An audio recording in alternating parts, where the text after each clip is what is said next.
సిద్దిపేట జిల్లా ఇబ్రహీం నగర్ లో రోడ్డు ప్రమాదం జరిగింది. రావూస్ ఇంటర్నేషనల్ స్కూల్ బస్సును ఆయిల్ ట్యాంకర్ ఢీకొంది. ఈ ప్రమాదంలో 6 విద్యార్థులు తీవ్రంగా గాయపడ్డారు. 40 మందికి విద్యార్థులకు స్వల్ప గాయాలయ్యాయి. క్షతగాత్రులను ప్రభుత్వ ఆసుపత్రికి తరలించారు. ఇక ఘటనా స్థలంలో పోలీసులు సహాయక చర్యలు చేపట్టారు. ఇక ఇదే అంశానికి సంబంధించి మరింత సమాచారం మా ప్రతినిధి మల్లారెడ్డి అందిస్తారు. మల్లారెడ్డి చెప్పండి. Good morning Sreeja.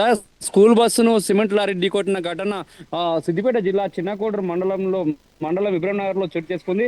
రావు స్కూల్ సంబంధించిన స్కూల్ బస్సు రోజువారి మాదిరిగానే ఇటు అల్లిపూర్, ఇబ్రహీం నగర్, చిన్న కోడూరు తదితర గ్రామాల పరిధిలోని విద్యార్థులను రోజువారీగా స్కూల్ కు తీసుకెళ్తుంటారు.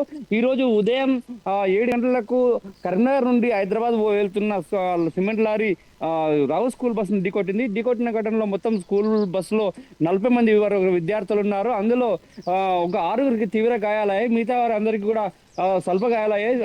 తీవ్రంగా గాయపడిన వారిని సిద్దిపేట ఏరియా ఆసుపత్రికి తరలించడం కూడా జరిగింది. వారికి చికిత్సను అందిస్తున్నారు. అయితే ఈ ఘటనపై స్థానికులు ఇచ్చిన సమాచారం మేరకు మన పోలీసులు ఘటనా స్థలికి చేరుకొని కేసు నమోదు చేసుకొని పూర్తిగా విచారణ చేపడుతున్నారు. శ్రీజ.